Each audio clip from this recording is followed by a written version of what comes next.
Which I like your animated heads on the side. Was very like early animation in music video in the 80s.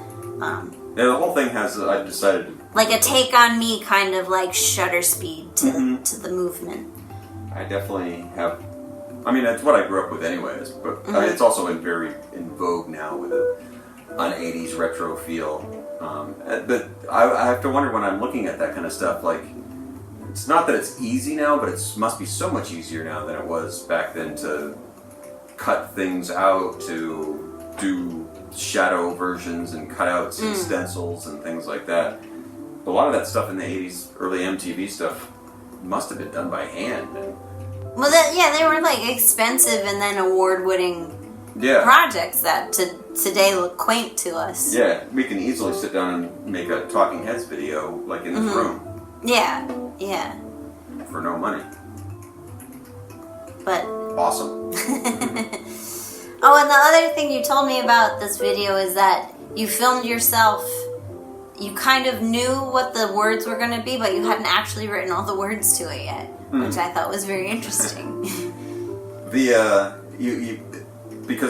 you don't actually have to do a voiceover. You're not actually singing it, so it kind of actually works out better. Because if you're going to sing it, your voice. I mean, if you're looking at my mouth right now, it's not opening that wide.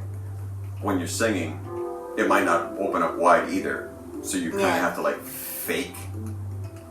And at that point, things become so exaggerated. It's like, well, and that's. I mean, I think it's an interesting detail that you didn't finalize the lyrics yet, and you were able to film it. But like, no band actually performs the song live for their video, even if it appears they are playing. They are just that they're not using that audio.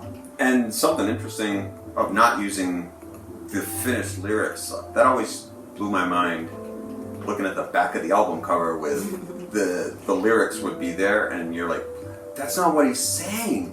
Like, oh yeah, that was always weird. Cause like, well, wouldn't you just go back and finish? But I guess, I mean, there's many reasons of like maybe you saying that you don't have studio time anymore, or maybe you sang it and you're like, that's actually, I didn't want to sing those. I had a different line in there. It actually makes more sense. Yeah. So you change it on the album cover, and it used to drive me nuts as a kid. Like, how could this slip by? Then go back and fix either the record sleeve or the recording. Something's got to be fixed here. Pissing me off. That's funny. That never bothered me, but I don't actually listen to lyrics, so that maybe that's why that didn't bother me.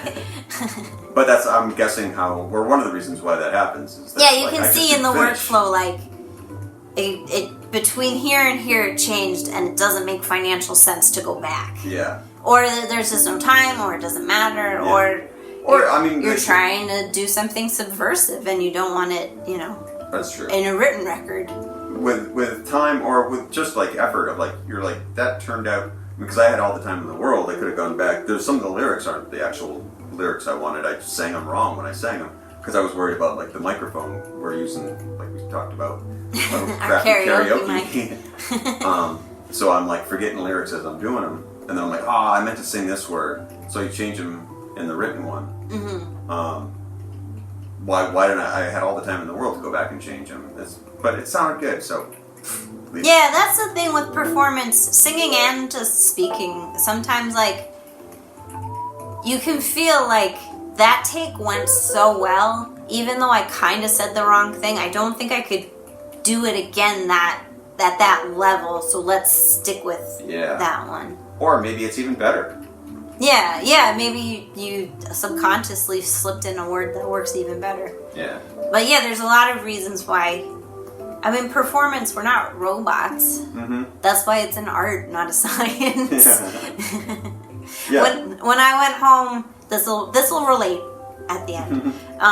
My first day back in America, after like being up for 1,000,000 hours and poorly sleeping on the plane, the thing I decided to do was bake cookies, because I do really like baking, but I also figured like I like the fiddliness of baking. Like cooking is just like throw this in, anything can be right, and I don't like that. But I know the process of like, here's how you measure flour to get an accurate measure. And actually, I know like a 20 years old method.